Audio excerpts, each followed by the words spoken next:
Hello, shooters, loaders, and casters. Welcome to the Friday night Georgia Shooting Connection live stream. Hope everybody's doing well. Hope everybody had a great holiday. Kyle, go.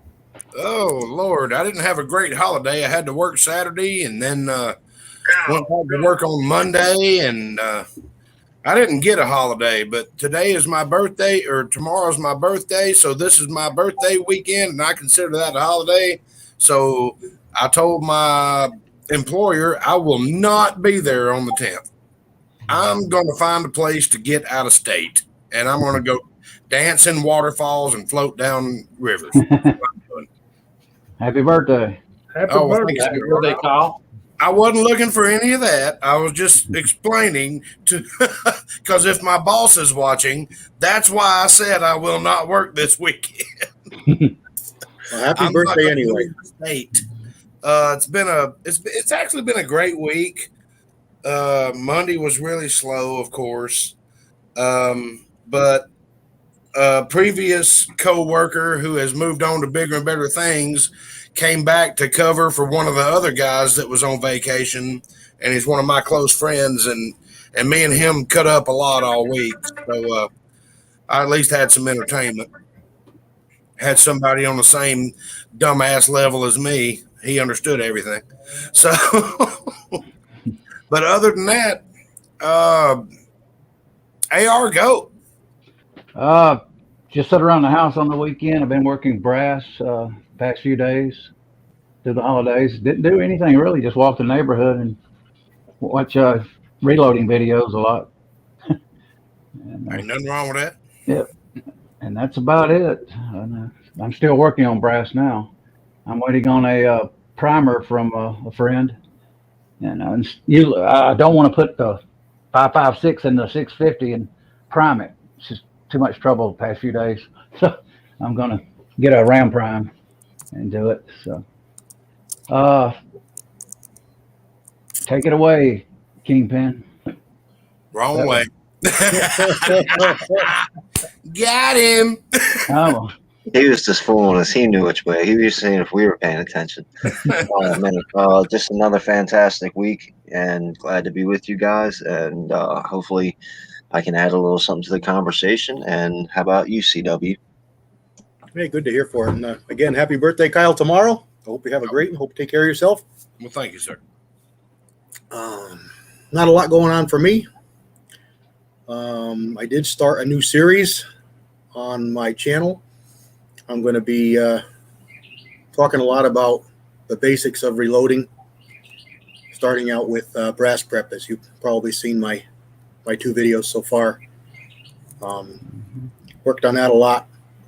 This weather's been wreaking havoc with my knee, so there's that. But that's about it. I didn't get to the range all with my 06 and all those loads and that 03 I wanted to shoot, but hopefully next week.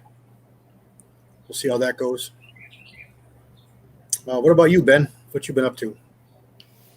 I've been pretty crazy busy, but I'm actually working on some new videos coming out. I'm going to do some 38 special on one of the Dylans over there. So it's going to be a couple of videos in that series. Don't want to get too carried away, but just some steel challenge type loads, and actually got one more week of work, and then the family and I are heading down to Tennessee.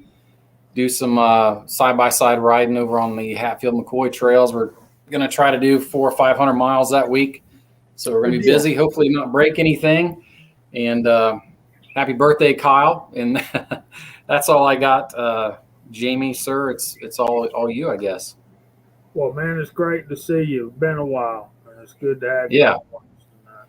And, I'm excited about some 38 special. That's one of my favorite rounds. When I started my second pistol round I started loading.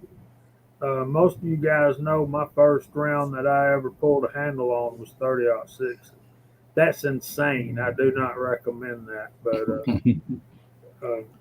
you talking about pucker factor? The first time you load a round and it's 30-06 and you're sitting behind that gun at the bench, yeah, man, that's some pucker factor. But yeah, man, we're glad to be here tonight. Glad all y'all are here. Glad all you are in the side chat, and man, y'all already 28 of you. So yeah, great to see all y'all. And Yeah, we having a good time already. yeah, we are. And I think AR is going to do the run throughs of the side chat from now on, at least for a while, until if he does good, we'll let him do it again. If not, I'll do it myself. Hey, man, thanks for the confidence. Well, man, I can't not pick on you. You think I don't love you? Yeah. So yeah. So Andre D'Angelo started with 30-06 M1 Grand. Mhm. Garen, excuse me, Scotsman. I straightened it out. Garen. No, it's Garand. I know, but I've never heard of Garen Thumb. I haven't either. well, the man who invented the round or the gun, who designed the gun, had never heard of a Garand either. So that makes us all even. Well, I've had Garand Thumb. I've never had Garen. And Andy started with 30-06 also, so I'm in good company and 30-30. And Big E started with 45 ACP and 30-06, so I'm not by myself. Me too, 223. I started with 30-06. First pistol rounds I did was 9mm, and I threw that 9mm crap down and went and got me some 38 special and started reloading that. Everything came together in a most pleasurable fashion. I think my first was a mix between 9mm and 45. Well, That's what I started loading. I But started that's 5.56, That's 223. been years ago. so one of the things we want to talk about tonight is CW's series about brass prep, and I know we've covered brass prep on our live stream before, but I think with the constant flow of new reloaders that we've got coming into the community, we can't talk about that too much. It's just one of those things that you always need to be aware of and be focused on, and not when we get complacent, we start making mistakes. When we stop paying as close attention as we need to. Exactly. I don't disagree with any of it because the more new gun owners you have, especially now, they're figuring out that you can't get any ammunition. So they're Mhm. also getting into reloading. They are. Yep. Yep, they are. Yep. Which is why you can't find primers and brass and hulls. And I Before don't we really, get I don't into really think so. I don't think. I think the vast majority of the new gun owners have a gun sitting in a drawer that maybe had one box of rounds put through it, and they're just forgot it was there. I don't think that. And we've had some of the political discussions on some of the other channels about the new gun owner and being Second Amendment advocates. They're not. I think a bunch of people bought guns because they were scared. I think mostly it's the seasoned guys that are getting into reloading because you can only buy so much ammo and stock it up to be prepared for what we went through. So I think, at least for me too, that's another reason I'm getting into reloading is I want to be able to do it on my own. To know how to do it because it looks really fun, but also just in case, well, not just in case, but when this happens again. That's just my opinion. I think the new gun owner is John Q. Public, who probably hasn't touched his gun since he bought it. and you may be right, and I would hate to hear that. If I was a new gun owner, I would have, which it may have been hard to buy a box of ammo, but I would run a box of ammo through it and make sure that it was good and I knew how to clean it and all that stuff. Get it good and dirty. Go ahead, get her good and dirty, then just clean her up. Everything will be fine. But Yeah, but I've noticed a lot of people are starting to get into reloading that weren't into reloading before this happened. Now they're trying to get there and they can't because they can't find either products or components or presses or something like that. It's like we were talking about earlier. Dylan has raised their prices on stuff, and I'm not going to pay what they want for an 1100. I'm just not doing it.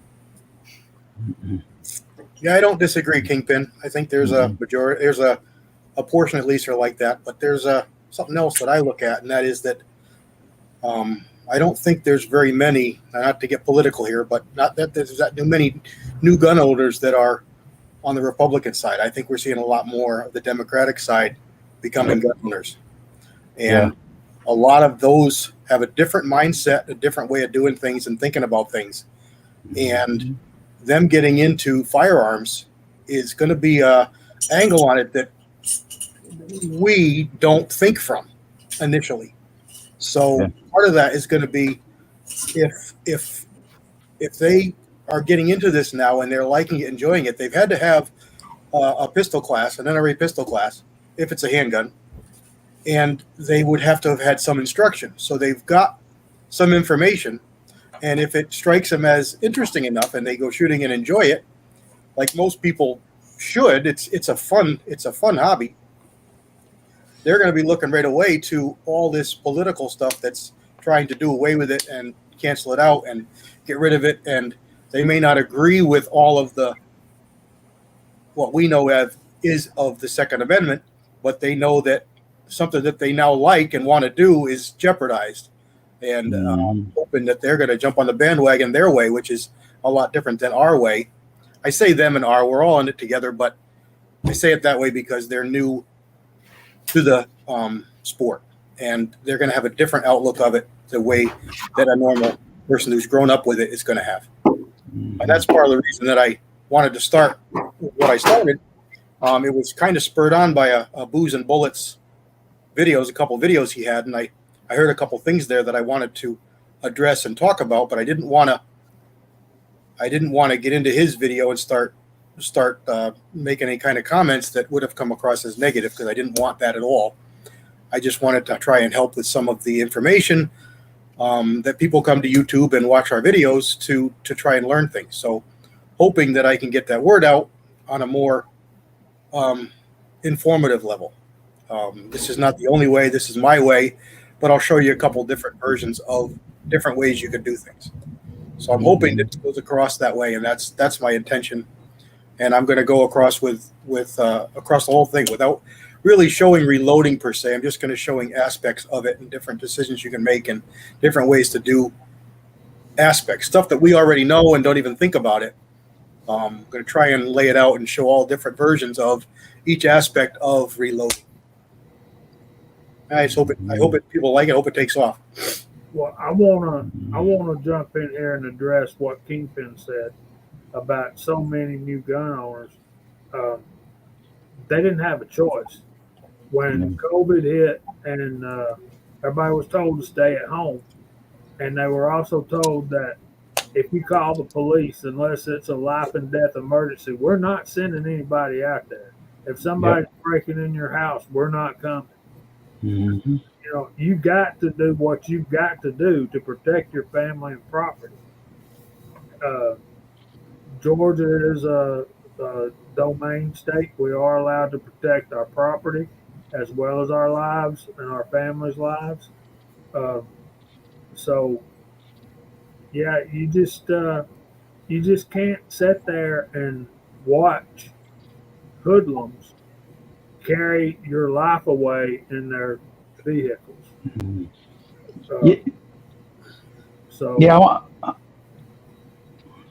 I'll address it too. Like CW said, they look at it a different angle.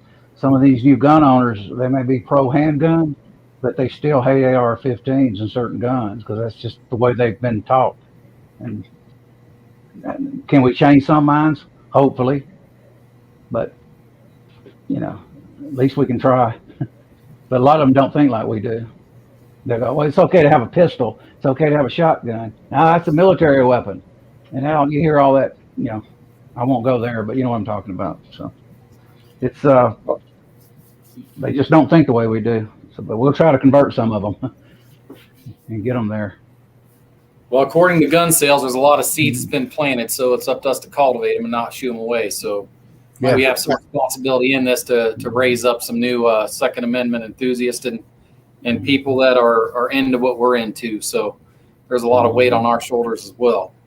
See, I disagree with that as well. There's no weight on our shoulders, in my opinion. Any of those new gun owners, and whether they be from the left side or just newbies, normal people who just got into it, they'll seek you out. You don't have to go search for them. They will seek you out, because the ones that you go search for will be your failures over and over again. The one that comes and says, "Hey, Squatch, can you help me?" That's the guy that you're looking for. Mhm. Yep. The ones that really care will come to us and try to learn and figure out and conversate and all that kind of stuff. They'll search for the truth. Yeah, true. They will. They will. All we got to do is just be normal. Just be normal every day, Jamie, and somebody will come to you looking for your help, man. I've had him come to me a few years ago in the Obama years. A young guy I knew as a kid. I tell him, he says, "What's that gun show loophole about?" He didn't even understand. He was 28 years old or something like that. And I explained it to him. And a lot of the young people don't get into it as heavy as we do. But like Squatch says, we got to help them out and teach them some things and help them learn. Well, what he needs to understand is there's not one.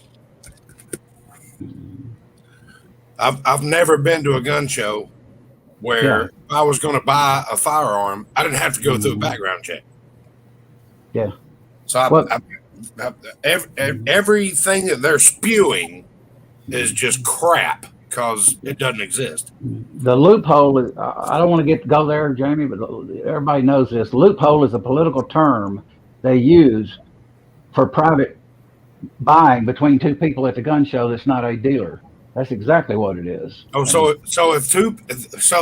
they're saying if two people in the parking lot of a gun show, so why wouldn't it be the Walmart loophole?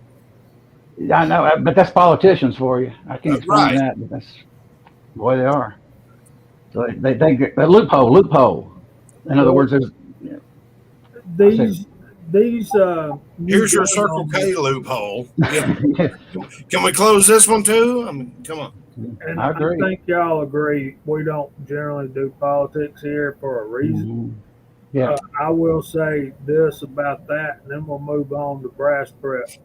I think the conception of liberal-minded people is that you can go to a gun show and put money down on the table and walk out with anything they got for sale. That is not true. That is a fallacy made up by somebody who wants to scare you into believing what they're pumping out. And I didn't mean to get it off track on that. But. Well, no, man, it's something that needs to be addressed, I think. But what two people do with their property and their money, to me, ain't none of the government's business. Like Kyle and AR and I live in the same state. If I have an AR that I just built and one of them won't buy it, bring me the money, take it home with you, But I will say this, and I'll give you some advice. If you decide you're going to sell a firearm, I would at least want to see that other individuals concealed carry permit. Yeah, exactly. I will not sell a firearm to anybody that doesn't have one. If you want to buy it and you're serious about buying it and you don't have one, we're going to go transfer it. But if I do sell a firearm, which I really don't, I mean, I don't want all the legwork that goes with it. I get a bill of sale, serial number, all that stuff on this date, sign here, thank you. And I'll give you a copy so you can take it home, and I keep me a copy and I put it in the gun safe. Yeah, I do that too. I mean, it's just that right there is common sense gun control. We just solved the problem, people. To me, common sense gun control is the safety rules, but what I know. Well, I'm just saying, as far as keeping guns out of people's hands that don't need them, that right there is common sense gun control. Well, there you go, guys. There's a good topic to take all night. And y'all have already made a couple of references to the price of some Dillon equipment. What's the biggest purchase you made that you were happy with? What's the biggest one you regret? Oh, wow. Yeah, that's a tough one. The biggest one that I'm happy with is a Dillon 550. I would not trade that thing for anything on the planet. As far as the biggest one that I'm unhappy with is probably a 10,000 projectile order from American Reloading that I had to sort.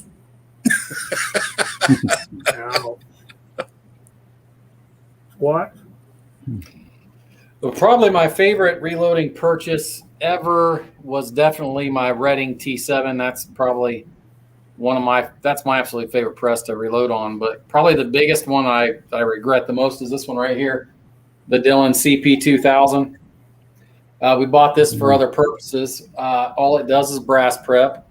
You can't reload ammunition on it. It didn't come with a caliber conversion. By the time I got it set up to where it actually be useful, I'm in RL 1100 money. So, in my opinion, this would have been better off just another 1050 or 1100, and been able to load ammo on it if I wanted to. But it didn't even make it out into the ammo shop. It sits in here, and I cut blackout with it. That's pretty much all I do with it now. But it does it fast, but it's just really expensive for what it does. I understand. And I kind of agree with Andy. I'm not that unhappy with anything that I bought, because anything that I bought for a purpose, and I use it for that. None of us are happy with the Lee powder scale. I got Thanks, Mr. Pollard. I got a box of them over here. We're still going to give away a scale that works and blow those up. But while we're talking about scales, I think one of my biggest disappointments was my Hornady beam scale. I have not got it to read consistently as of yet. Really? And I need to work on that. I need to go on the website and download the directions and see what I'm doing wrong. RTFB. I've learned that with a lot of this reloading stuff. Read the flipping book. I know, right? My biggest one is the T7. I like it. I like all my stuff, though. That's the thing. My biggest disappointment is the scale Jamie mentioned. I had an issue with it, and I returned it. Hornady scale? Yes, a few years ago. Okay, so I'm not the only one. Actually, okay, Idaho, what was disappointing about the Hornady Classic? And which one are you talking about? The single stage? I'm talking about the manual powder measure, the Hornady with the little nuts on it, where it's kind of like adjusted at the way they do it. I was talking to, I know what you're talking about. I got one right there. I was talking to Idaho. He said that his biggest surprise is the Mech Marksman. I've heard great things about that press. His biggest disappointment was the Hornady Classic. And I was asking him what was disappointing about the Hornady Classic, and I'm assuming he's talking about the single stage. I was disappointed in the Hornady AP too a few years ago. I got rid of it. The Brand. plant. Yeah, no, just the press. I bought it and I kept it a while, never used it, and then I sold it. I just wasn't happy with the finish. A lot of things. I just didn't like it. I don't think it's well thought out, the press by Hornady, but that's just my opinion. Walks Fletcher said his most disappointing purchase was a Dillon 450. Wow. That's saying something. It depends on when you bought it. You know, if you bought it right before the 550, I could see you being pretty disappointed. Right, yeah. Rona. He's got that Rona cough going. Hey, Walter. Feel better, brother. We got Daniel. I honestly am not at all disappointed in my Dillon 550. It does everything that it said it was going to do. I've made a couple of upgrades to it. Nothing stupid. I don't have the case feeder and bullet feeder and all that stuff and the case trimmer and all. I didn't do all that. It's just a press, and I can load about 800 rounds of 45 in an hour. That's plenty for me. I use it for all. I like mine so much. I bought another one. 550 are great. One more time, sir. I said I like mine so much. I bought another one. 550s are great. Right? Yeah. You really can't beat them. I mean, that they do exactly what they're said that they could do. They're good. That's pretty good trade there, Mr. Levergun, Stevie.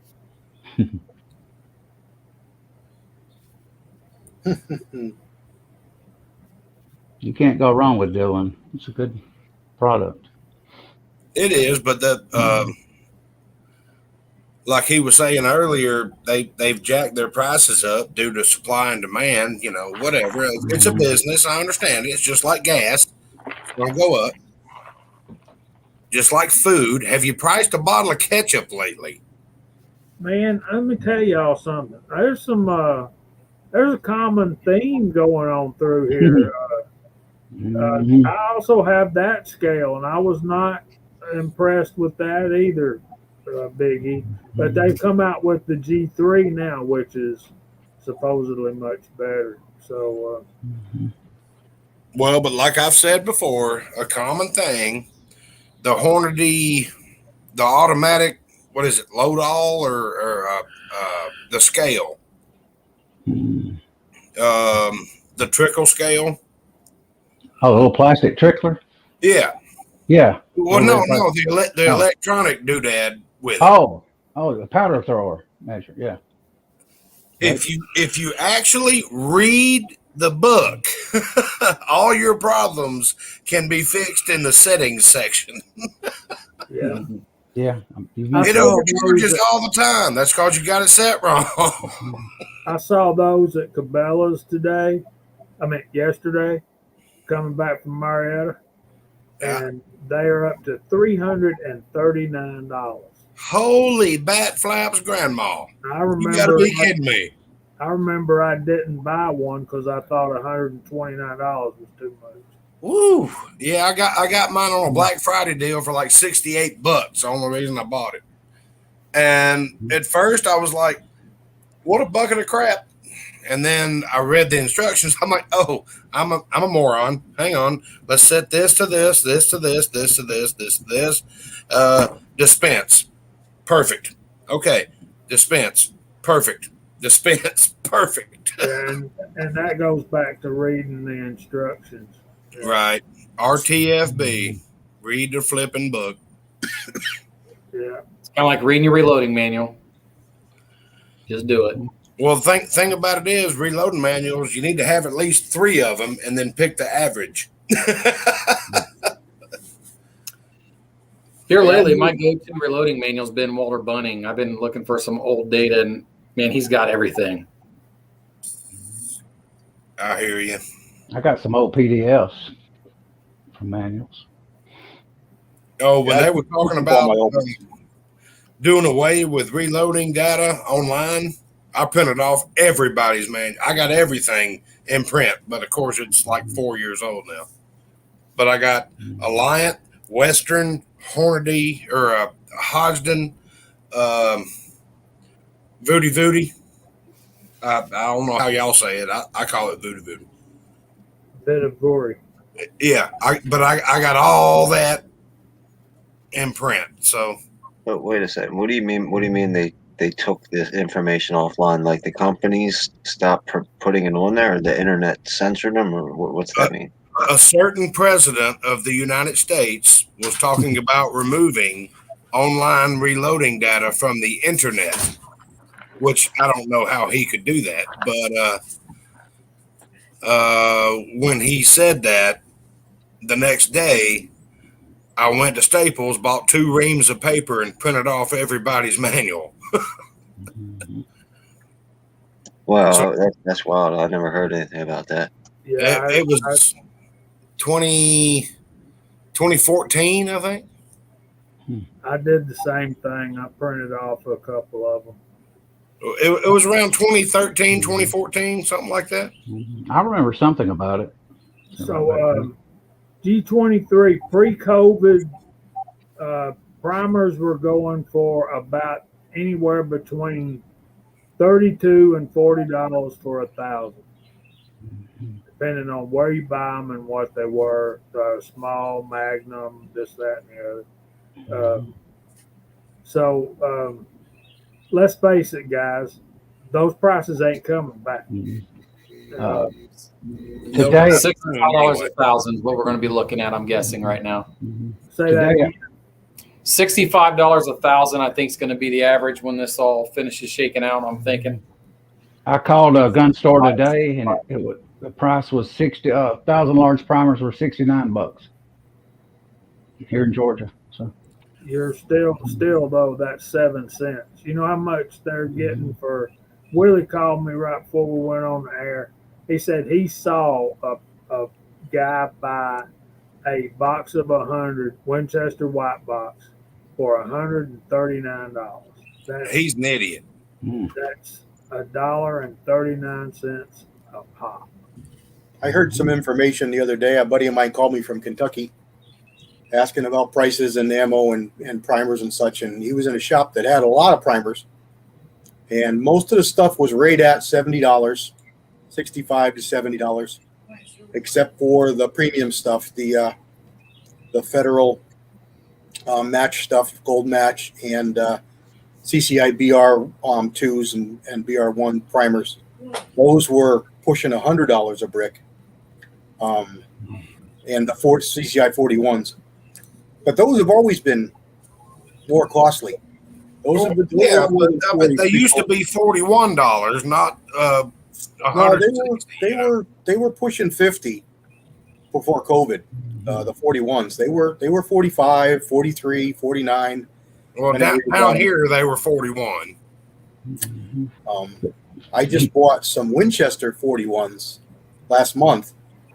I forgot what we paid. I forgot what I paid, but it wasn't crazy money. I want to say it was like $50, $49 at Cabela's. That's what I'm saying. I'll pay $45, maybe $49, which is raping me. But if I can get them, I can get them. You know. Yeah. a few months ago, I don't need them yet to pay that kind of money, so I'm going to hold off. Right. I know people that are in the same boat. They refuse to pay that kind of money for them. I'm like, okay, but I kind of need some small pistol primers. Yeah. If I needed them, I'd pay it, but I will pay up to $50, but I'm not paying $160. That ain't happening. a few months ago, a guy in Athens, Georgia, I was checking on a gun shop, come in and bought 8,000 primers for almost $1,000 in one lump sum. I shook my head. I said, I won't do it. No way. And probably don't need any of them. Mm-hmm. that's the You problem. know what I'm saying? He probably don't even reload. He's probably putting them on eBay. Yeah, probably wouldn't doubt it. A gun broker, but yeah, I know what you mean. So G23, I hope we answered that question. And Eagle, I don't know that it will ever see primers back below 40. I'd love to say I would agree with you, but I just don't see it. I think 50 to 60 something bucks is going to be the range. Things just don't go backwards. They go up. They don't go down. I'm fixing to change the caliber of my carry. That's all I can say. We're gonna start carrying the big smoke wheel. Well, like I've said a few times on here, when I bought primers, I never bought bricks. I bought cases. They just weren't that expensive, and they don't go bad. You take care of them. I mean, I've got a few bricks of primers that go back 30, 40 years. Yeah, you put them in your air conditioned basement. You don't have to worry about them. Yep. I got enough large pistol to supply the Army for probably about a year. Wow. What I'm lacking is small pistol. Yeah, I thought I was going to load a lot more 45 than I have because I don't need to load anymore because I have some. Hey, Mr. Curtis, how you doing, brother? I got to get over there and watch that Arasaka video you put up earlier today. Man, Kyle, you know what's funny is I've been loading 45 with the small primers because I have a plethora of the small primers, but no large primers. Yeah, I've got a coffee can full of small primer. Them damn Federal, man, it really messes you up when you're in the zone. And you put one of the small primer ones in there, like dang it. Like I said in my video, you got to look at your brass. You got to inspect it at every single step. Every time you pick it up, you should be looking at it. And when you said that, CW, it made me think of that. Yep, that's what I was thinking when I said it. You know, there's other things out there to get you, but that's a big one. The small primer 45s. Yeah, I've got probably 400. 380s when you're loading 9mm in a progressive. They'll screw you all up. You're all done. You got to take it all apart, take it all back down, and so it's all about, looking at. Well, that was the funny thing. I've got a 380, never loaded for it, and I'd be loading 9mm and get a 380 case. I'm like, son of a, I just sling it across the room, and in the corner behind my gun safe, there's a pile of brass, and it's all 380 brass. Yeah. And then Cranky comes and sends me a set of 380 dies, a bag of 380 brass, and a bunch of 380 bullets. He was like, here, now you can start loading some of that. I'm like, oh my God. Hey, I've been finding 10mm brass they're typically large primer. I've been finding those with there's small. There's some small. Yep. There's some small. Yep. There is some. Yep. They're typically large. Somebody has an echo. yeah, I know. So we got 51 in the side chat. Y'all are blowing me up. I can't keep up. It's hard for me to keep up with it. I'm just sitting here reading it. I'm not even talking. Yeah, I'm trying to watch too. It seems pretty hard on the people watching. Like they keep missing that thumbs up button because there's only 28 thumbs up that I'm seeing. Do they even make 769 by 39 brass? I thought it was all steel cased. Yep. You can find it. A jug of it.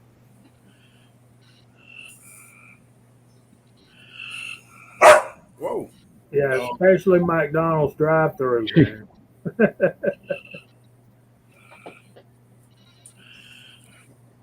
There you go. Capital cartridges. I've never heard of them. Curtis, I'm glad you're doing good, man. How's the son doing? You getting him out there to shoot any?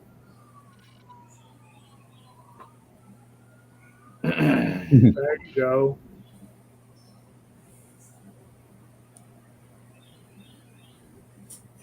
And guys, don't forget, check American Reloading every now and then. You got to be quick, but subscribe to their emails. They'll throw out a blast sale, and they'll have like 1 million pieces of whatever, but you got to be quick. Yep, you do. Goes fast. Wow. Small pistol Magnum primers. Wow. Yeah, I seen those up last week. I got an email alert, but they were gone in about 10 minutes. So congrats to Big E on that one. Yeah, and I bet they weren't cheap. I'm scared to ask what they were. I don't want to. I don't even want to know what they were. The only thing I'm running low on is small pistol. I got plenty of small Yeah. rifle, large rifle, and large pistol. I'm set there, and As shotgun. as far as stocking up and storage goes, and I know that you guys wanted to talk a little bit about case prep and stuff like that. I've got a couple 5-gallon buckets. I got one for pistol, one for rifle, and then one for miscellaneous. And all I do is after I go to the range, I scoop up my stuff, and if other people give me their brass or whatever, then I just come home and put it in these separate buckets. And some of it's been in the buckets for a couple of years now. Is that going to be fine for me to leave dirty brass in a bucket for a couple of years, or is that going to be deteriorated? Going to be. Heck Good Lord, yeah, I hope so. just You'll, tumble you'll be and good. start over. It's fine as long as the case not split or anything like that. Yeah, no, all the casing, all the shell casings are in really good condition. It's just like I said, I just threw them in 5-gallon buckets, threw a lid on top of it, and stuffed it in a corner somewhere. Do you have a tumbler? I don't have anything right now except for some stuff that Scotsman sent me. I All right, plan let me on give getting you busy this winter. let me give you a little bit of positive information. If you're going to buy a tumbler, go with a wet tumbler. Yes, you can build one with Harbor Freight and all that if you want, or you can just get the Frankfurt Arsenal wet tumbler. It goes on sale once in a while. It does beautiful work, but I recommend wet tumbling over dry tumbling because now you're having to replace media and buy wax and all this stuff for the dry tumbler. With the wet tumbler, a little bit of dish soap, a little bit of water, you're good to go. It's all Long, stuff that you have laying around is what I'm saying. long story short, Kingpin, you're fine. Don't worry about it. I've got stacks of 5-gallon pails full of brass that's been just range pickup that's been stacked up there for 20 years. It's fine. Yeah, it doesn't matter even if the brass is green from corrosion. You wet tumble it, done.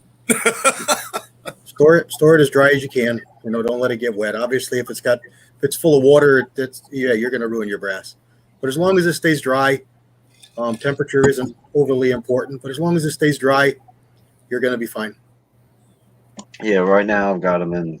They said clean 5-gallon buckets with lids on them, and they're just in the corner in my basement, which is a finished, livable basement. So it's air You'll be fine. conditioning, quality control, or air Yeah, control. you're golden, dude. You're golden. I just do recommend a wet tumbler instead of buying a vibratory tumbler to start with. Go ahead and put the extra little bit of money with it and get the wet tumbler. You'll be more than happy. Cranky's in the house. No Hey, goodness. Cranky, what's going on, bud? AR, if you're going to do this thing, jump on it and go through the side chat and say hey to everybody, and Okay. don't miss anybody and don't take too long. All right. Plus Fork 8, Big E, James Pollard, Uncle John, Daniel God is my judge, Big E. I already said that. Walks, Fletcher, G23, Daniel God is my judge, Sergeant Devil Dog. Who else there? 6-shooter Texan, Chris 338, I already called that. Reloader 762. Good to have you all here. Pamela Earp, Eagle Eye Shooting, G23. I think I called that one. Ocean 374, Kingpin, of course. Chris 338.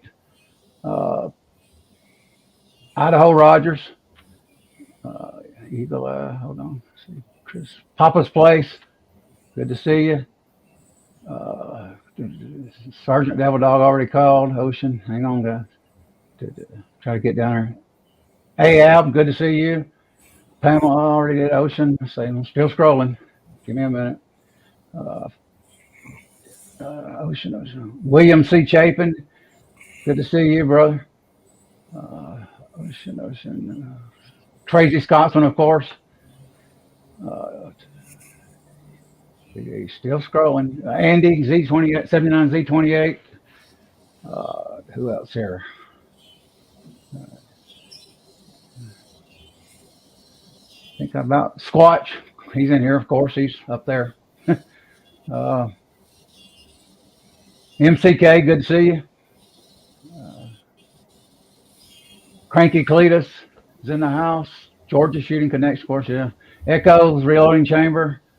Lever Guns 50. JC M45. Good to see you all. That's the end of it. That's all I see. Thanks, buddy. It's awesome that everybody's here. We got JCM 45 out there, but Kingpin, what do you have reloading wise? I'm sorry. Right now, I've got a press and some of the dies, and I'm not really too sure because Scotsman just one day I got home and there was a box sitting there from Scotsman with a bunch of reloading stuff in there, and I've not been able to coordinate a time where I haven't had any time to get with him to find out exactly what he sent me and what I'm supposed to do with it. But I know it's like a press and then a bunch of different dies. Okay, what kind of press is it? Give me 1 second. It's right here. I'll open the box.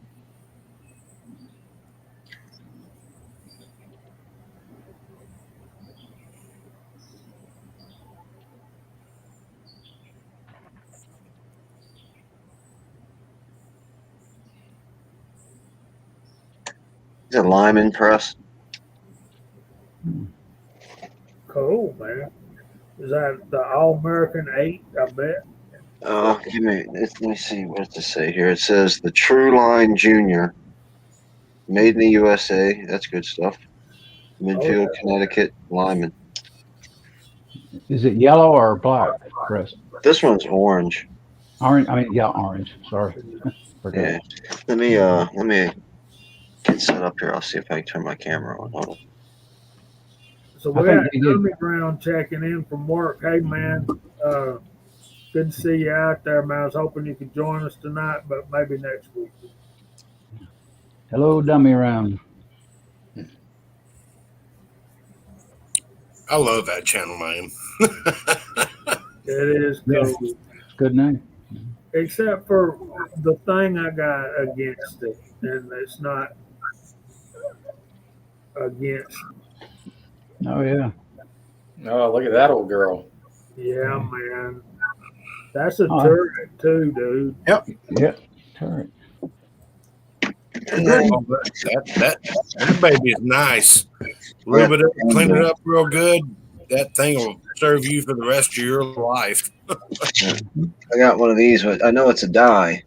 I just don't know what it is. Well, it's a decapping die. That's Maybe yeah. resizing. Yeah. What's a? I've never seen that brand. Oh, well. What's it say on the smooth part of it? Yeah. It'll give you a number. Uh,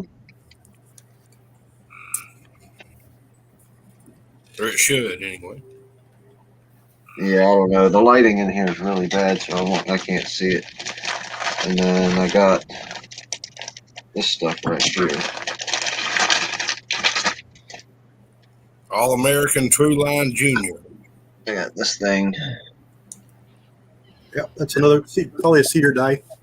Oh, that's another decapping die, Yeah, resizing die. That's a decapping die. What's it say around the top? Look around the top of, or where the bolt screws into the top of it. Look around there. All right, it says Lyman 9mm Luger CMR. Well, there you go. It's a 9mm die. And then I got this one right here. That should be the seating die for the same setup. Let's see what's the saying in there. There's Lyman 914 something 914M, or maybe it says 9mm. I don't know. The lighting in here is pretty bad. It's a DA. And then I got whatever this. It's got an M on it, so Lyman M dive. It's got the M on it. Right. Probably. Yeah. It's an expanding die right there. Yeah. So that's what I've got right now. So that also would be my most valued reloading stuff And that is your crimping die that you just showed. with the silver thing on the end. The last one you just showed. Okay. So you can set your crimp and everything, but you're gonna need to look on YouTube or call one of our people and have them walk you through setting that up, because you can really ruin a case with those dies if you don't know what you're doing.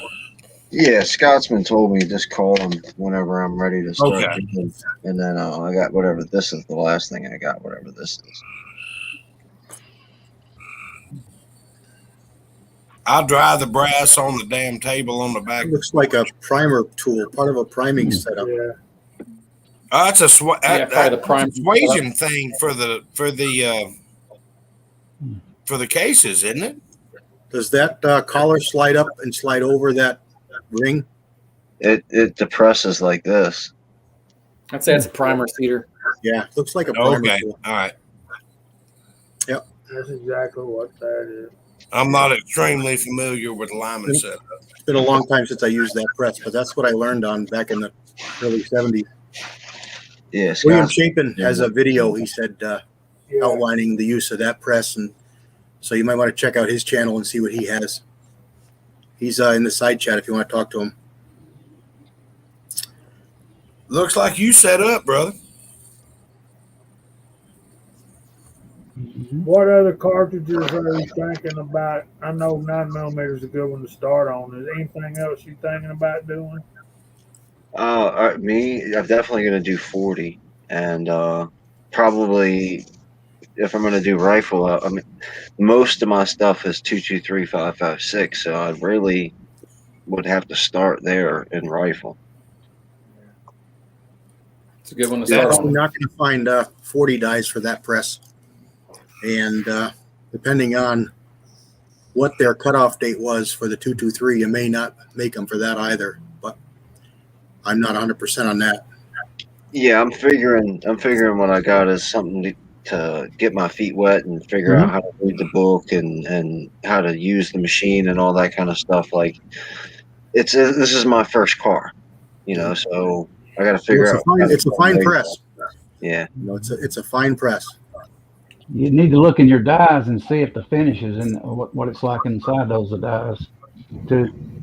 well, everything's real clean. Yeah. I'm sure he cleaned it up before he sent it to me because my hands aren't even dirty. They're still clean. I just had them all pauled all up. I mean, I put a little bit of oil on them when he sent them to me because I knew I was going to be packing them away for a while. But yeah, they were in real good condition when he sent them.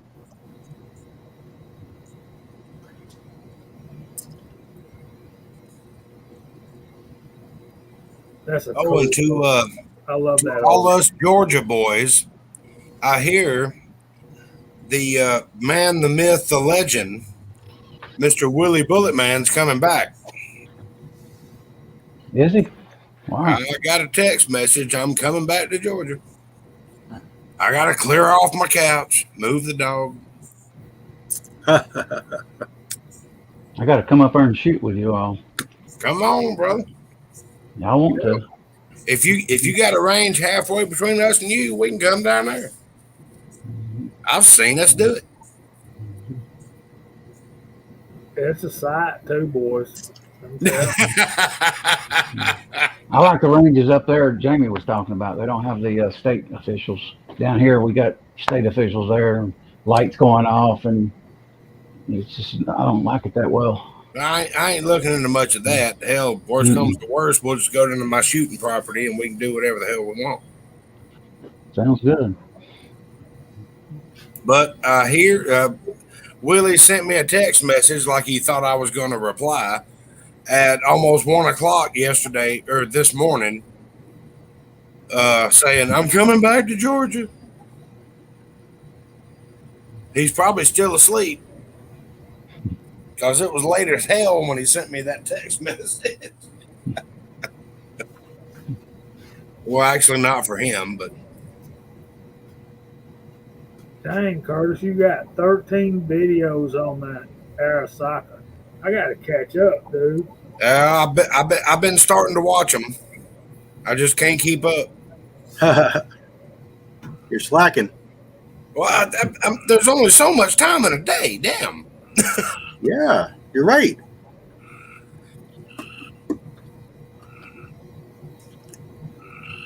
There's Thor's axe. He finally made it in. Come on in, children. Come on in. Here, the frogs are back, Kyle. I know it. I was waiting for somebody to pick up on it. I like them frogs. Yeah, I got a few. They're my people. Your peeps. My peeps.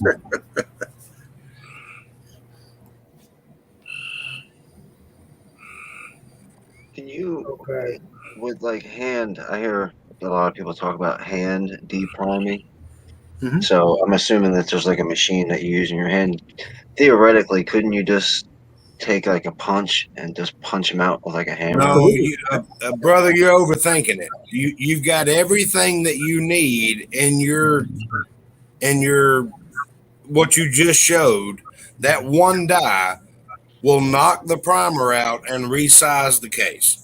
Yeah, I don't plan on doing that myself. I was just asking if someone wanted to just punch him out with a punch and a hammer, could they just do that? Gonna have to be like a roll Lee pin. makes a tool to do it. You don't need to make it complicated. I mean, that's simple. Okay, Kingpin and all you guys. I know what he's thinking. That is a link to Curtis's channel, William C. Chapin. And I will do a banner right here. Shabam. Maybe. Please hold. Please enjoy the hold music while you wait. There we go. There you go. Scotsman's got a message for you, Kingpin.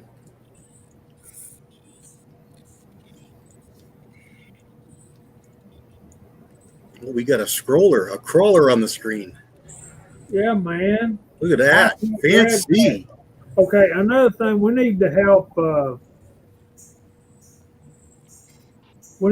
Andy. He's been trying to get this bolt face for his Mossberg MVP for months, and they won't sell it to him because he's not a certified gunsmith. And I was hoping Mike would be on here and see if he could get it for him, but Rebel, he's not on here tonight. So please refresh my memory. Where is Andy at? Long Island, New York. Oh shit! Take it to a gun store with a gunsmith, and they'll order it. But you have to leave it. He's tried. There's nobody knows around him that's a gunsmith. Oh wow! I got a guy that's a gunsmith and got his what is it FL3 or whatever. He can get anything you want, but shipping it to New York is going to be the problem. Yeah. FFL. Sorry. Brain fart. Are you talking about loading presses? You need FFLs to ship loading presses? No, not at all. He's needing gun parts. Oh, okay. I thought we were still talking about presses. We're probably trying need FFL 06 or 07 to get that part. Say it again, Squat. They may be looking for like an FFL 07 or a 07 or probably a 07. I don't know what the holdup would be of shipping a part. I mean, you can buy everything for an AR, anybody can. So But it's New York. That's not it though. It's Mossberg. It's a head for a bolt, and if you change it, you could change your headspace. So that's what the deal is. Okay. Well, that whole gun needs to go somewhere and worked on then. Well, I got a guy that can order the part, but he lives in Georgia. So without the rest of the gun, yeah. I didn't know what he was talking about. It's a 223 bolt head, and it's a 2-piece bolt, and it doesn't come apart like an AR, but it is an AR style looking Right. head, and it makes it a headspace issue, and the factory won't send it because you could have. Yeah. So it's a bolt action 223 is what it is. Yeah. Yes, you can, but it's it's expensive for him to ship it to them and get it back. Yeah. I suggested he come over, bring it over on a ferry, and just run over to Mossberg because it's really not that far, but the ferry ride is pretty expensive. Driving around is a hassle. It's a lot longer to drive all the way around to get here, but it's still it cost of gas and everything else, and there's no telling if they can do it while he waits. They should be able to, but I'm gonna let you New Englanders talk about this amongst yourselves. Does the barrel have a nut on it, or is it just a thread? It is. Yeah, it does. Nut. Okay. Yeah. Yeah. Well, you'd have to definitely change the headspace and adjust it. So.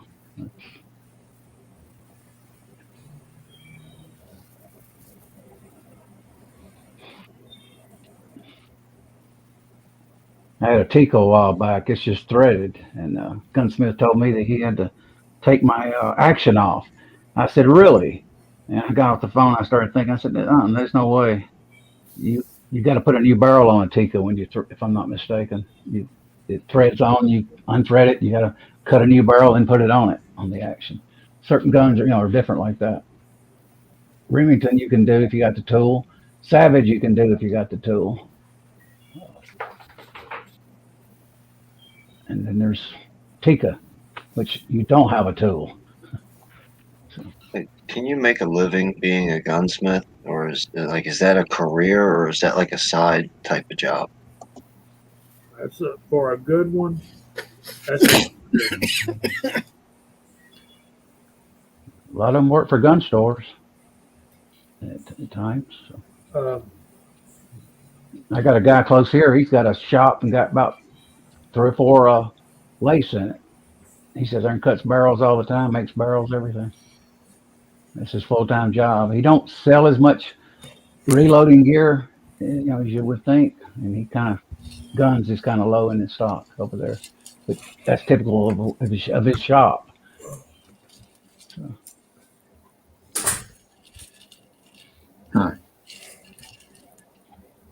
So the guys that amaze me are the old revolver smiths, because there's a lot of can't even say the word. A lot of tough work in there, a lot of small work that has to be intricate work. Mm-hmm. You got to be patient. You got to hand fit those parts and all that kind of stuff. Mr. Pollard, I think you would have to send the barreled action to Mossberg at least, if not the whole rifle. Yeah. Because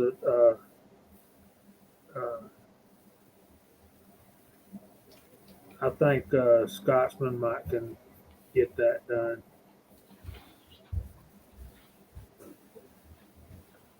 Oh man, you can't even. I gotta send them the whole rifle, and there's no. And see, that's the thing about gunsmithing. All the guns you buy now have a quote unquote lifetime guarantee, but you send off your gun to the manufacturer to have it repaired. They may have it anywhere from 3 weeks to 3 years. No telling when you're going to get it back. I sent a Beretta off a few years ago. It took, I was lucky, about 6 weeks, I think. And one of the things that Scotsman's always pounding in my head is customer service. And, a company, and let's face it, anything, once you have the first problem with it, it's no better than the person you have working on it. I think we can all agree on that. Absolutely. So yeah, there'll always be a demand for gunsmiths, in my opinion, because guns aren't going away. Squat, you ever send anything back? A gun, firearm? I don't think I've ever had to send anything back. I've sent couple rifles. Just we have a Blackwing, which is a local store, and they have several gunsmiths in there. But I've never had anything major done. Nothing custom or anything like that. That's impressive. That's good customer service right there, Crank. Fast. I take that back. I did send a CZ P01 back to CZ because the hammer was not centered up in the groove where the hammer goes against the firing pin. It was off center a little bit, and they fixed it and sent it back. About 6-week turnaround. And that's from CZ? Yeah.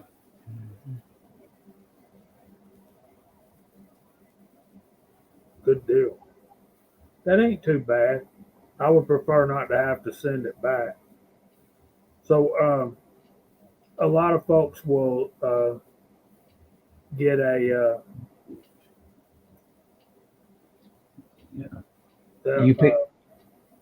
they'll take it to a gunsmith rather than send it back to the manufacturer, and I don't blame them. So Beretta sent UPS straight to my door to pick mine up. It was Oh, pretty my easy goodness. process. Yeah. They just come and I hand it out the door, and I tape it up and they take it away. So it's a pretty easy process. yeah. From the way CW was talking, though, you could drive it to Texas about as quick as you could drive it to the other place. Mm-hmm. Yeah. Jeez.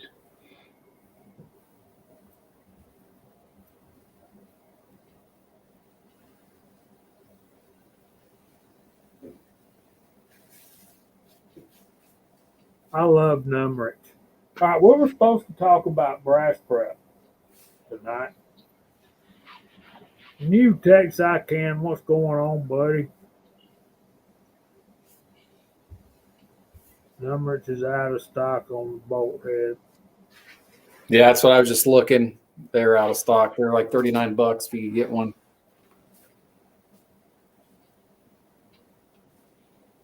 Yeah, I'm hoping Scotsman can get it too, CW.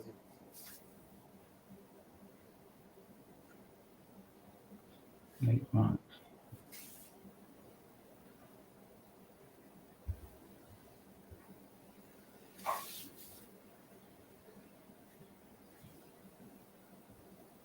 There you go. That's pretty good, Big E. Yeah. That's one of them. Now, that's service right there.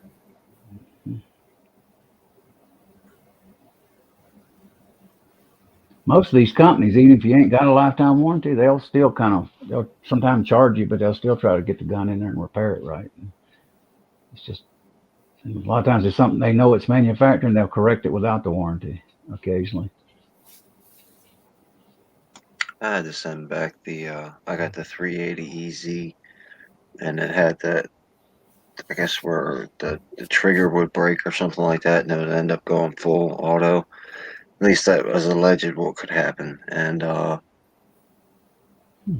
yeah, they were pretty quick. I think as the gun was gone, maybe 2 or 3 weeks total from the time that I sent them the email to get the tracking information to the time it came back.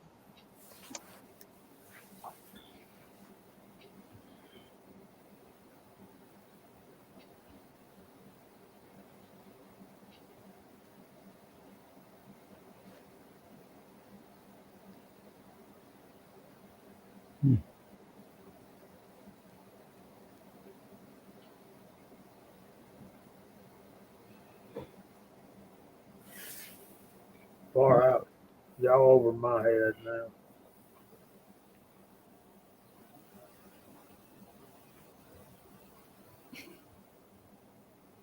Yeah. Yeah, they will charge you, Andy. Yeah. That's because it's not a manufacturing defect, they think.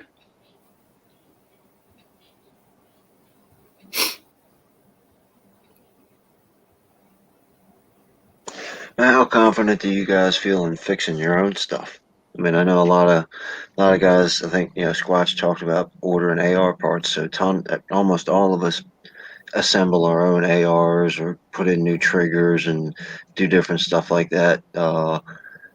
Yeah, obviously, very well mechanically inclined because you guys are, in my opinion, expert reloaders. So, how much gunsmithing of your own do you guys do?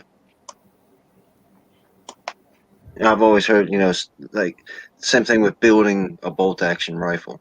Everybody says you can assemble an AR because it's just put pieces together, but they've always said that you really need to know what you're doing if you're going to build, say, a bolt action rifle. So, You can buy the tools for the Remington. You can buy the tools for the Savage. And you can do a lot of it on a bench. You can remove barrels and do headspace on those rifles. Some rifles like the Tika you couldn't do at home. But a few of them you could do at home on a bench with barrel clamp for bolt action. A lot of it you can do if you have a basic knowledge of how things work and you can get the parts. Andy's able to do this himself, or he has a friend who could do it for him, but he just can't get that part because it's they want to make sure that it's headspace properly, put in properly, installed properly. So that's the hang up there. But I do a lot myself. The only time I really wouldn't is if it was a newer gun that should have been right, and I'm going to send it back for a warranty repair. But if it's something that's older, ancient, I can do some of the work myself. A lot of the guys do. I'm sure they can. Yeah, as long as you got just some of the basic tools, the right punches and drip pins and mics and calipers and indicators, you can do a lot. Now, would you think, because you guys talk a lot about head spacing, and I know that that's one of the most important things before you pull a trigger. Do you think that your reloading background helps you understand the head spacing and stuff like that because of the tight tolerances that you guys are looking for and the real exact numbers that you guys are looking for? It's not really that. It's the understanding of it. It's the barrels and having the vise and a barrel wrench and the action wrench. Those are specialized tools. They're not really on there that tight. I've taken a bunch of them off, but it's to have the right tools here to twist or bend apart. You could twist an action real easy. Mm-hmm. The headspace is what it is. It's varies by cartridge, but you can buy go no go gauges. You can rent them. Not a big deal. I have 308 here, Clymore, going no go. Yeah, I've got a few of the basic calibers, 223, 308, 3006. Works for a whole bunch of cases. I'm putting together a Savage 340 now in 22 Hornet, and I've been working on that for a little while on and off, and that's what I'm up to now. I've got to finish headspace in the barrel. Mm-hmm. I actually checked the Clymore gauge with the Reading instant indicator gauge, the brass. It actually matches, almost perfect. That's good. Good to know. Mm-hmm. Yeah, surprised me. Like the gun we're talking about for Andy there, that gun has a barrel nut. So it's actually a lot more friendly to headspace and setup. You can get perfect headspace where perfect headspace is attainable with any gun, but it can be a lot of work because you're talking about removing very, very small amounts of material so that the barrel threads on, and then you got thread crush to worry about. You've got torque to worry about. It's not exact, and well, it is exact, but it's not that easy. you don't know how much you're going to get it perfect. But with a barrel nut, you can pretty much get it perfect. And basically what that is it, instead of the barrel threading into the receiver on its own, it threads into the barrel nut, which is a crush fit, not a crush fit, but a wedge fit against the receiver. So you have an infinite adjustable without machining anything. And that's how his barrel is set up. That's how a lot of the newer guns are. If I had the clamp vise here, I could do it. If I had the go and no go gauge. See, I wouldn't want to do that, Dave. I'd want the go no go gauges and Yeah. there. And yeah, you're talking about you may have to tighten and loosen that thing 50 times to get it perfect. That's what I'd do. Well, you can put it in and close the bolt and adjust it and tighten it down and then check it. It's pretty simple with a barrel nut, but you need to have that tool. It's got some kind of a spanner wrench, or it's got a hidden hole, or you got to machine flats. Sometimes sometimes you just don't have the tool to make it work. That's where the factory comes in. Somebody like Eagle could just machine a couple flats in that barrel nut and spin it off with a wrench. No big deal. Most of us don't have mills or Bridgeport or something like that to do that on.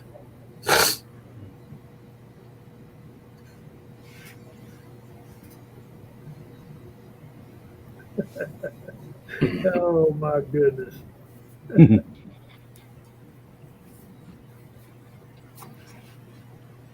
Yeah, I just tell him get a vise and clamps and stuff like that. He does it by hand with his hands on the floor or whatever, and that's cool because that's the way he got used to doing it. And it's kind of like the brass prep thing we've been hitting that talking about. It's there's a lot of like taking a trip. There's a lot of roads that go to the same place, And I think one of the things that we're guilty of is thinking that our way is the best way. Well, it's the best way for us. My way is the best way for me. It's how I obtain what. Through trial and error. Yep. Yeah. So, yeah. There's a lot of ways to do what you need to get done, especially in the reloading market now. It's there's so many options and so many different price ranges to go about doing what you need to do, and that's one of the things I like about what CW is doing as far as brass prepping. He's talking about 30-06 cases mostly. Pistol is, and I think Squatch will testify to this. Pistol brass is much easier to do the prep for. There's less to it. Yeah, I use 30-06 number one because I had a bunch of it and I happen to be using it. But also it's a generic caliber like 223. It's a pretty common one. So I thought that was a good place to start for a rifle caliber. It equates to all the rest of them. It's out there. It's relatively simple. It's relatively abundant to get a hold of what you need, except for priming, of course. But there's definitely many ways to skin a cat when it comes to prepping 223. Oh my goodness, that's one of the most aggravating cases. It ranks right up there with 380. Sorry, Cranky. Sorry, Andy. 380 to me is just so small, and it's nothing but I don't own a 380, so I don't have to worry about it. But my fingers are short and fat, and my eyes can't see that small stuff anymore. And I think it's the same thing with 223. The 30-06 is much easier. 35 Remington, all that stuff is easier for me. Now, when people talk about the difficulty of the 5.56 2.23, is it once again a personal thing, like Jamie was just talking about, having fumbling with a small case, or is it because the equipment's just not there? Because I would think that there'd be tons and tons of equipment as popular as the 2.23 round is, that there'd be all kinds of case trimmers and different kinds of tools and stuff. So that's just my guess. But I always hear everybody say that it's kind of a pain in the neck messing with those calibers. The Much only better than reason, well supported. the only reason it is, you got to take out the swage and the Yeah. crimp ring and swage it. That's the only additional thing to me.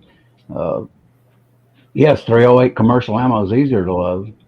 If you don't mind swaging, just do it and knock out that crimp, and then you're ready to go. 3, if you get commercial, it's not crimped either. But most people Yeah, I got a bunch. on the cheap side, and they're not going to pay the dollar, not going to pay $10 a box for a box of Remington or Federal or something when they can buy some off the shelf military type ammo for a quarter of the price. So that's what you're picking up is crimped primers. I got commercial here. I don't even have to worry with it. And, drop it. Excuse me. That was a mess. So basically, the only extra step is just smoothing out the crimp, because that's basically what swaging is, right? Yeah, you can swage it or you can cut it, but you got to remove that crimp. Otherwise, you can't see the new primer. I was doing this today. That's a lineman. Got little knurls on it. You just hold the brass and stick it there. In a few seconds, you're done. So Squatch, go ahead. No, I'm just gonna say, when we're talking brass prep, especially like swaging primer pockets or cutting primer pockets, AR just showed a way to cut it out there with just a simple lineman tool and a drill. You can use like a VLD chamfer tool. That's probably what I use a lot of. There's several different hand swagers that you can use. This press, your R1100 1050s have a swage station built into those. So you just basically deprime and swage in one step, or in two different stations. It's just how much money you want to spend or how much time that you got to do it. If you don't have a lot of time, maybe swaging's a better way to go. But I found like cutting out the primer pockets with the VLD tool, because you also do an ID OD chamfer on the case mouth. I'll hit the swage out and then go ahead and ID while I got that same bit on my drill. Just different ways to do it and save time. And you can do it as cheap as $20 in a drill, or $500-600 on a swage tool, or $2,000 on a press. There's just many ways to do it. Again, skinning a cat there on brass prep. blow it up, Jamie. There's the VL2 you're talking about, Squatch. Yep, I'll cut out primer pockets with that. Yeah, and then go ahead and do my ID chamfer while I'm at it, if I've already got them trimmed. I thought I'd show you all that. When you hear VLD, it's what we're talking about.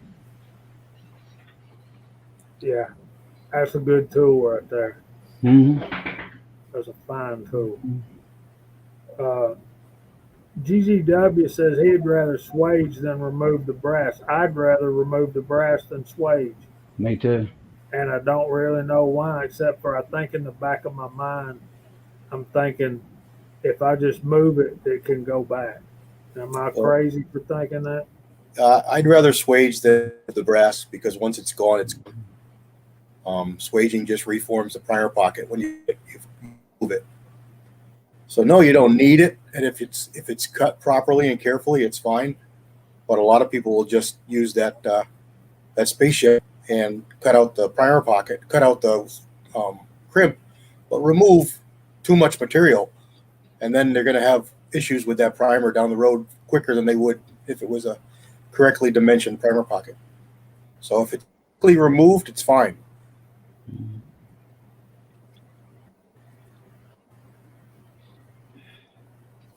To me, and I don't know, I'm picturing you're using like a wire cutter and you're spinning a case around until a piece of it is cut off.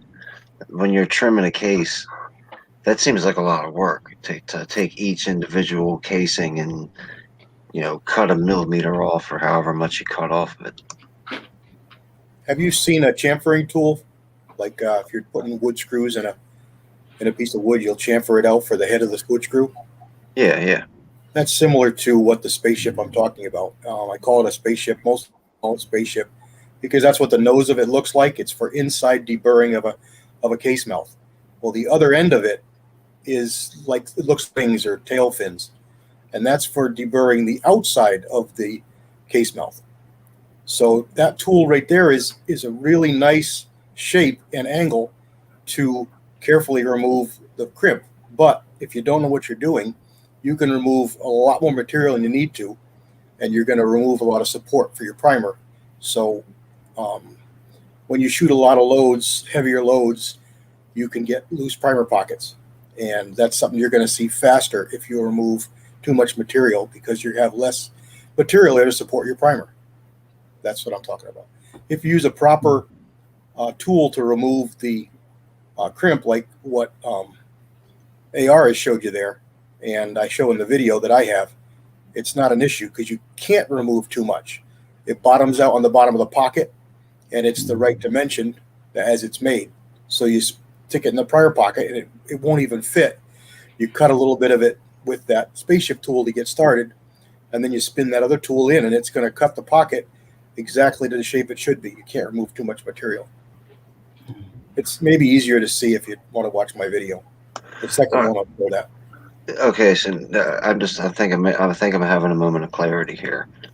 When you're talking about trimming a case, that's the primer end, not the anterior end where the bullet will go in. No, when you trim a case, you're trimming the overall length. When you're removing the primer pocket or trimming the crimp out of a primer pocket, that's the other thing we're talking about. Oh, okay, so now so that's definitely clear. I was starting to get like tunnel vision and starting to. Thank you for clearing that up. I was getting confused.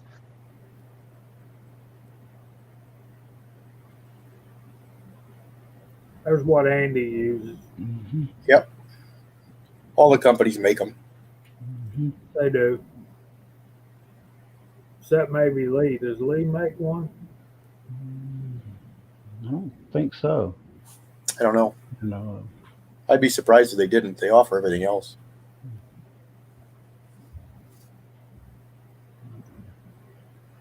I agree. I like a taper crimp on cast.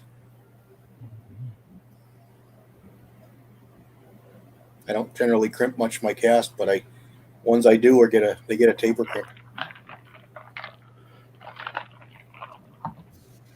Really? I wouldn't have thought that way. Most everything Lee has very reasonably priced. Mm-hmm.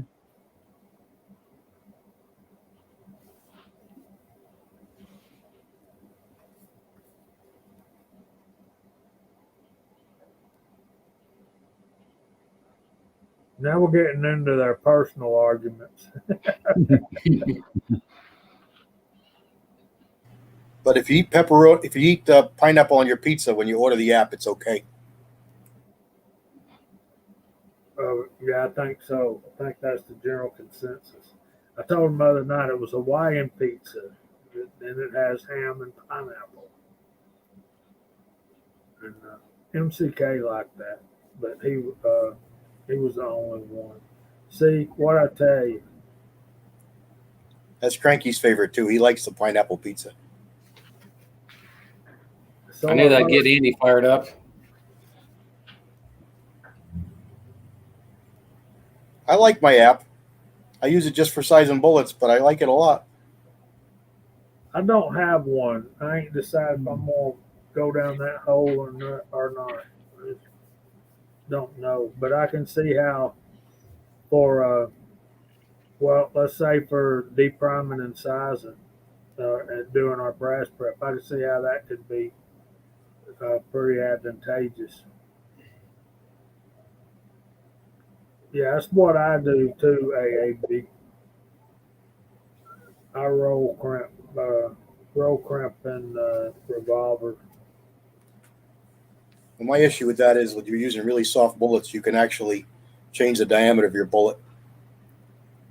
I can see that too. That's why I don't like to do it. Usually My for like powder coat, I keep my bullets pretty soft. So usually anything non-magnum like 38 special, if it's like plated or powder coated bullets, I'll use a taper crimp on those usually. Do any of you guys ever use that dye? Like sometimes when I pick up, you get a box of factory rounds, you'll see like red dye or blue dye around the primer. Do that's you just guys ever use any of that? it's just a sealer. Most guys I don't. don't either. It's yeah, it just seals the it keeps from moisture getting into the primer or the gunpowder. Uh, Mike Hester's here now. Rebel, we were trying to help out Andy, Andy 79Z28 with his are you a certified gunsmith? He needs somebody to get him a bolt face, a bolt head, whatever, for a Mossberg MVP and 223 Remington.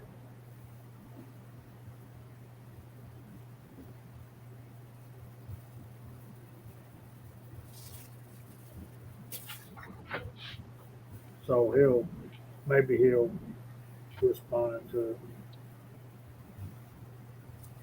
All right, we lost Kyle. What's up? What's up? Where'd he go?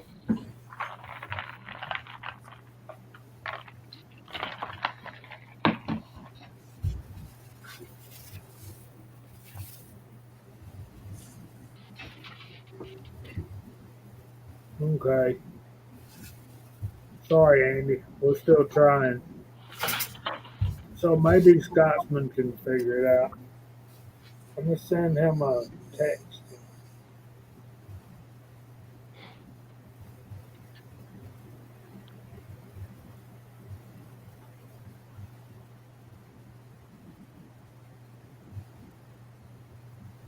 I think so too, Squatch. I just saw your text.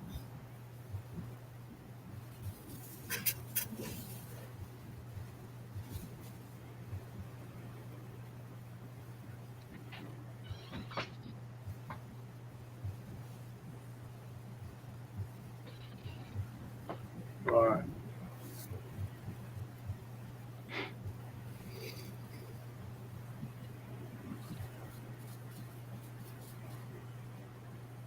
Oh my goodness.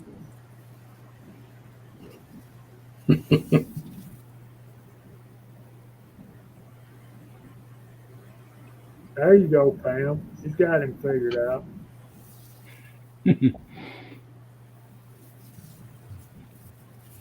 They won't sell it to him, Mike. He's not a gunsmith. Okay, good deal. Andy, check your email. Scotsman probably got you something there. Good deal. Man, it makes me so happy when we can help each other out. I'm telling that's what we're here for. That's what life's about, ain't it? Yep.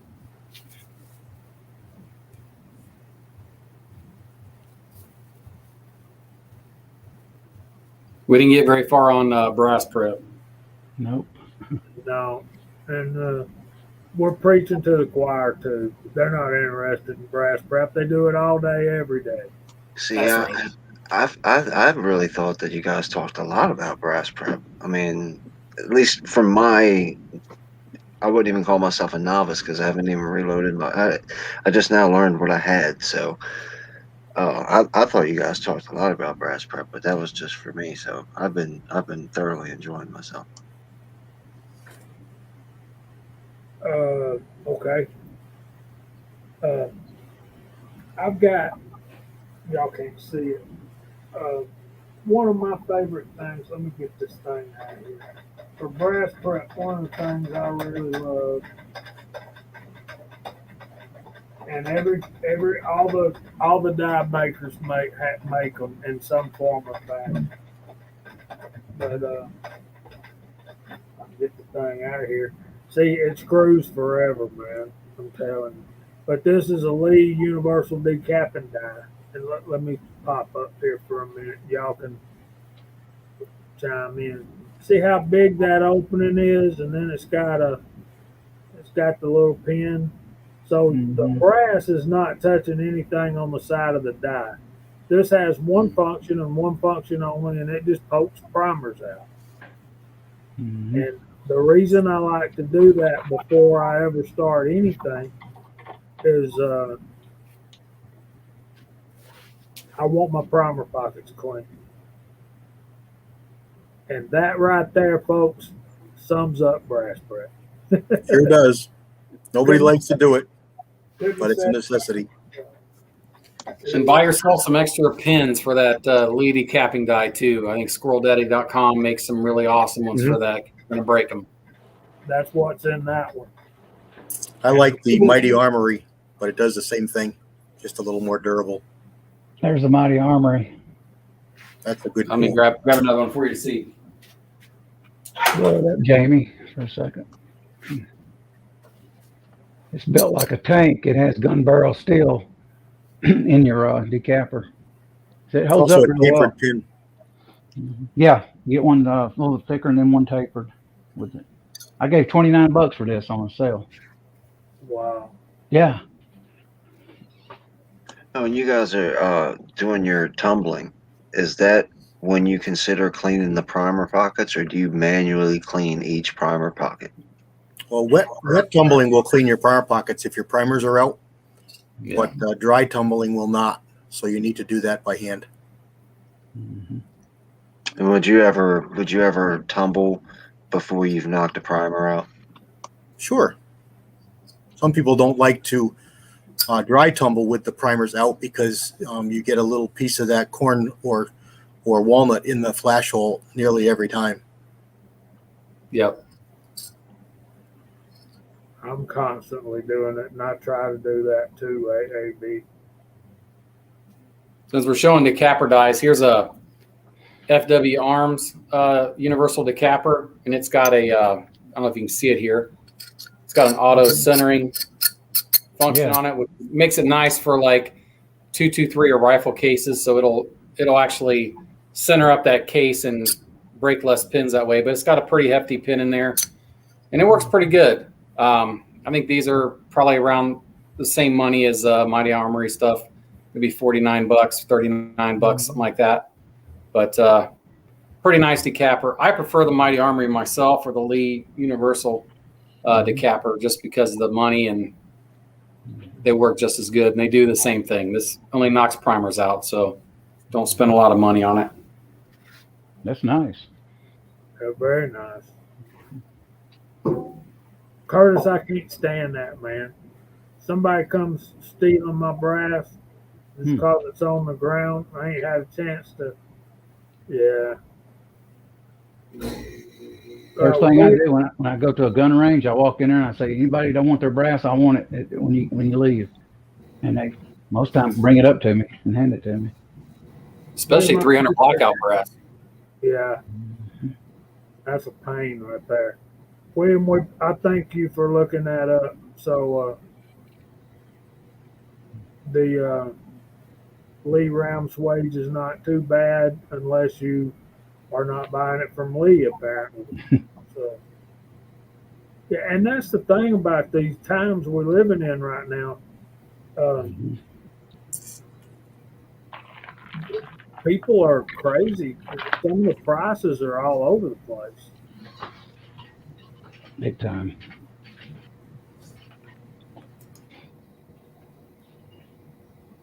FW. Yeah, that one I have is the older version, but they got one now that actually has the spring-loaded primer flicker like on the Mighty Armory.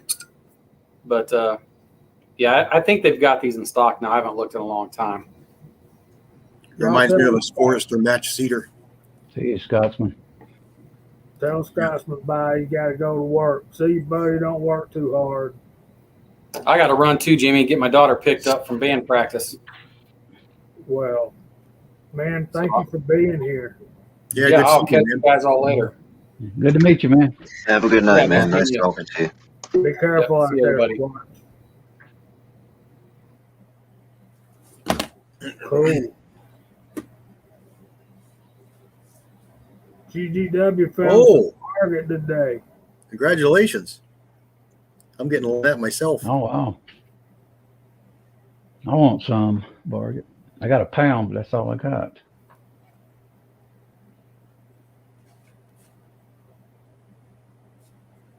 Yeah, y'all getting a little personal over there.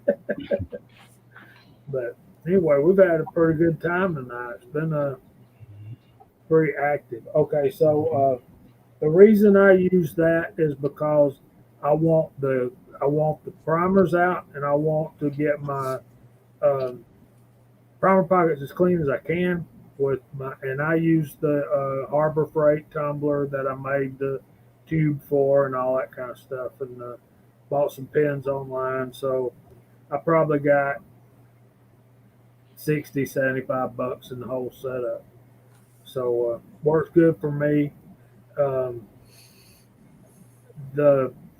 Frankfurt Arsenal, that tumbler, that wet tumbler, the prices for those are all over the place too. I've seen them for $250, and I've seen them for $149. And If you'll watch Amazon and really follow it, near the holidays, you get that Frankfurt Arsenal probably about $132, $135 sometimes. And that's typically, I've missed it several times, and I finally says, I'm going to get it. So I went and got it for the sale price. yeah, but you can do so many in those at one time. Oh, huge. That's and, Kingpin, to tell you how anal I am, sometimes if my primer pockets are not clean enough after I tumble them, yes, I'll clean each one of them by hand if I have to. And I know that's crazy, but maybe next week we can talk about case prep for a rifle. When you're looking at your casing, you're looking for like basic schmutz, just stuff on there. Any kind of like, if you wipe your white, cloth on it, it's gonna have a little black schmutz or whatever. You're not talking about like obvious black residue or anything. Yeah. Curtis, thanks for being here, buddy. have a good one. Oh, Good luck. yeah. Show them how it's done, bud. I got a video coming up soon. I'm in the editing process. I met a young guy at the range, and he had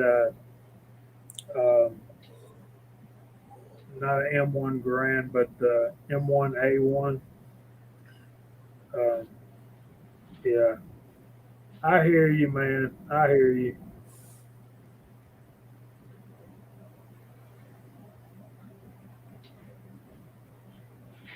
So Andy says not to buy that small one, and JCM45 says he loves it. He likes it. Got plenty of capacity for him. So, yeah. See, that's what we're talking about, guys.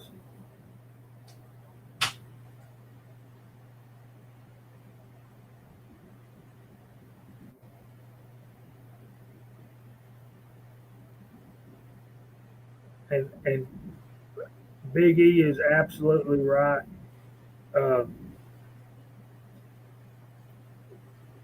There's no real need to even clean your or worry about your primer pockets at all.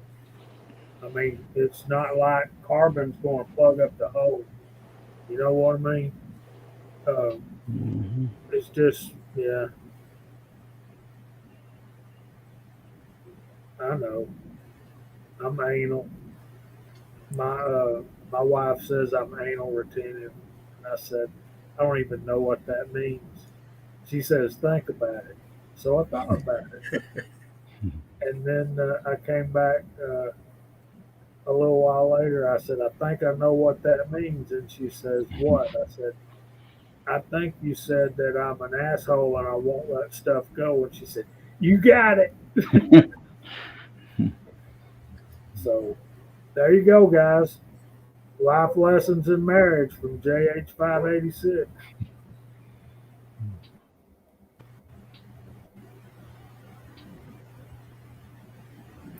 That's what we're all doing, William. And Andy's explaining his thing.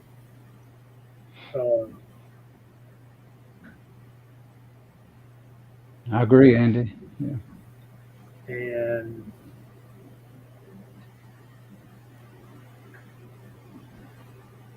let me tell y'all something. Those pins are great for cleaning the brass, but they are a pain in the backside to separate out.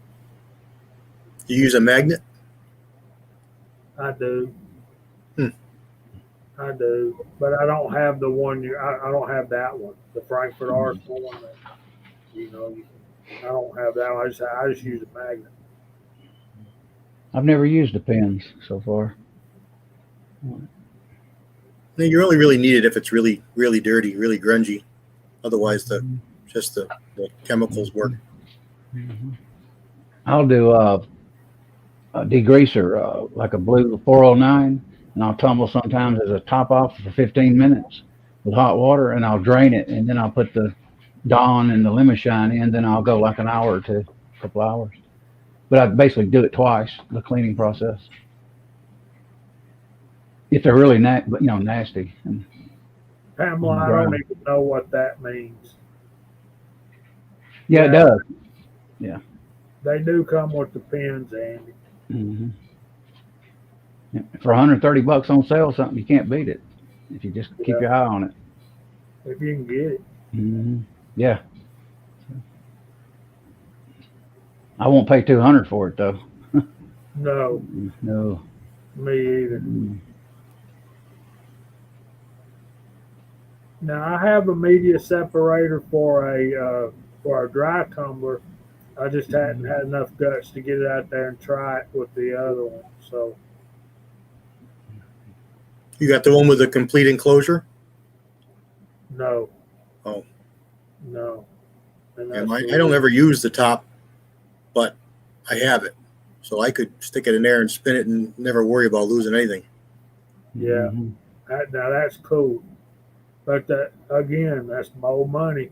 And I think we're trying to do what we do here as cheaply as we can. And I don't really know why. But 143 on Amazon ain't too bad, Andy. Thanks for looking that up. Mm-hmm. So OCD to Idaho is CDO, right, Pam? Julio, are you still here? Yeah, I might have to invest in all that stuff. So I figure if I can find that on sale, then buy the separator, I'm still under $200, right? Mm-hmm. Yeah, close to it. Mm-hmm.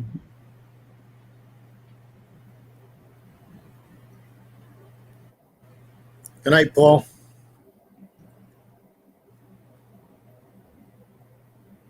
Good night, Paul. Thanks for coming, buddy. See you, Paul. And Andy is absolutely right again on that one. Pins are $25. Yeah. You guys, I know you don't do it anymore, but would you recommend, if I were to say buy a bag of brass from Hornady to, have fresh brass, would you recommend cleaning that before using it, or coming from the factory, it should be good to go? As far as cleanliness, it should be. Rifle stuff, I'll resize. I'll size it, but that's about it. I ain't cleaning it. Mm-hmm.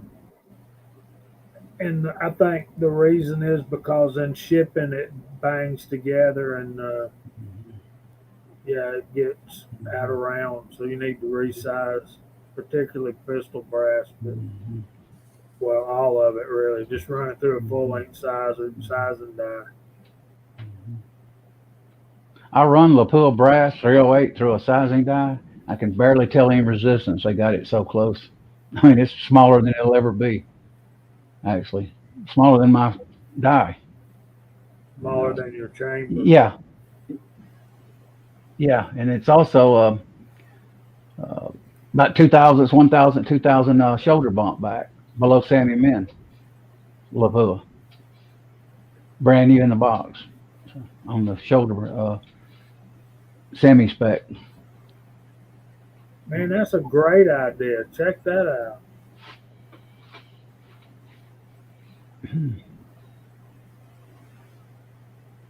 Yeah. There you go. Tech's getting busy with it too. Mm-hmm. So what's the next step after you get it cleaned? Gotta let it dry. Then we're going to size it. What kind of sizing lube do you guys use?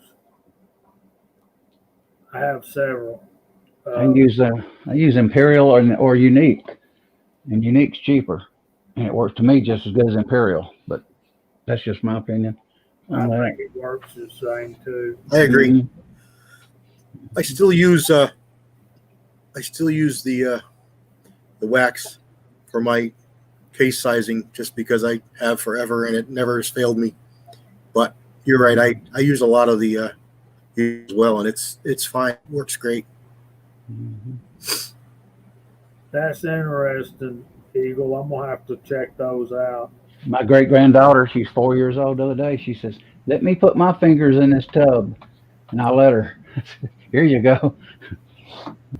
I size my 9mm cast bullets to 3.56, Mr. Pishner. And that's a fact right there. Lanolin and alcohol is the best. I use it a lot. I do. A lot of people are saying there's a good one. Royal wax spray in a grocery sack. There you go.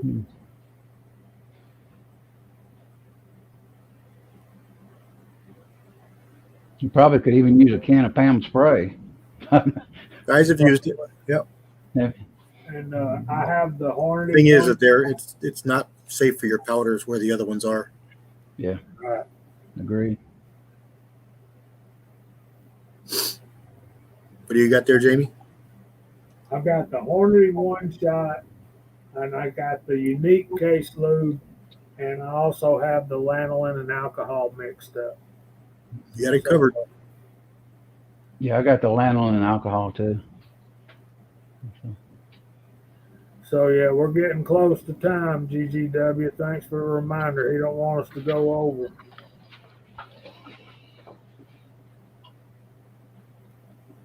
That's what I use mostly. That Hornady one shot, I've been disappointed with that. I've had stuck cases trying to use that with 223. I'll never do that again. 223, I pretty much use the wax because I've had so many stuck cases with 223, 556. And I agree with that. But with so many of our pistol dies now are, what's that word? Carbide Yes, and we don't need lubrication. don't need to lube them at all. But that pistol, that is definitely not a bottleneck rifle case. You'll be sorry.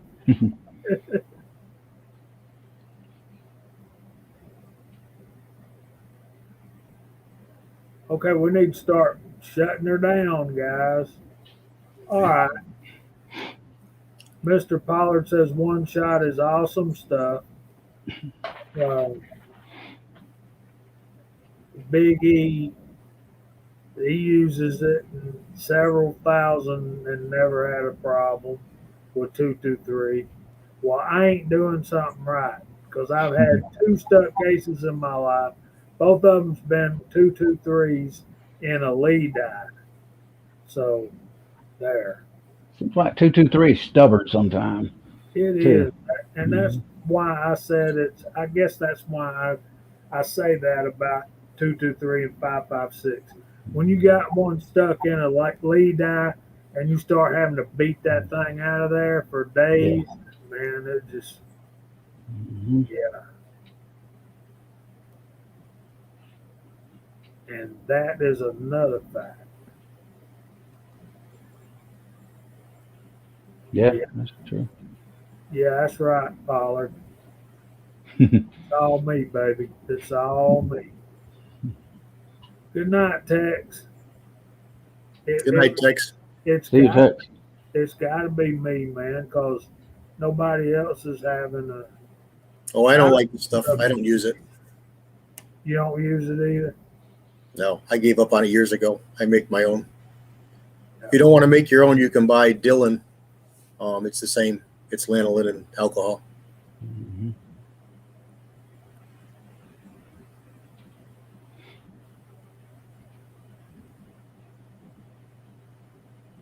No, I never thought about that.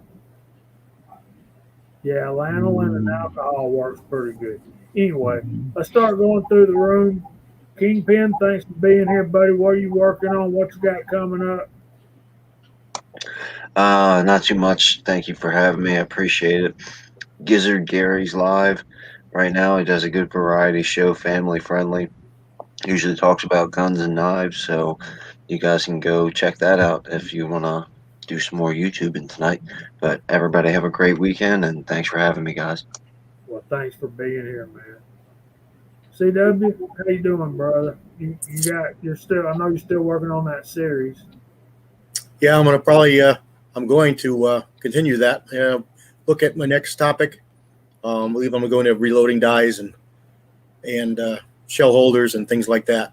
I'll definitely talk about carbide and conventional and different lubes. That'll be part of it. And hoping to shoot that 3006. I want to get to the range. I'm interested to see how that shoots. That's going to be cool. And Yeah. AAB, I've never heard of Royal Wax. Yeah, it's pretty good. I've used it. It's got a unique smell to it too. Cool. AR, what do you got going on?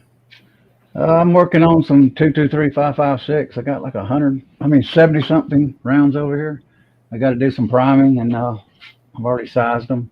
They're clean, of course, and I'm on probably next week do a video finish them up, get them done. I appreciate you having me on here. It's a pleasure. I enjoy it. So, and thank everyone in the side chat. Have a good evening. Okay. Thanks for being here. Thanks for being here. Thanks for reading down the side chat. We're going to jump off of here and get to Echo's doing something too, and Gizzard Gary. So, and he's going to be doing 223. So, go check out one of those two guys if you're not ready for bed. I'm about ready for bed. Anyway, thanks, Floyd. Thanks for being here, everybody. Hopefully, we'll see y'all again next week. Check us out on Georgia Shooting Connection at gmail.com if you want to get in touch with us. We're on Instagram. We ain't posted anything. It's been a long time. Check out the Reloaders Network. You can get in touch with most of us on Discord. Check out Uncle Jim's live stream tomorrow night. Check out Foreign and Domestic on Sunday nights at 7 o'clock. So, we hope God blesses y'all all real good. Hopefully, you have a great weekend. We'll see you next Friday night at 8 o'clock. Say good night, everybody. Good night, everyone.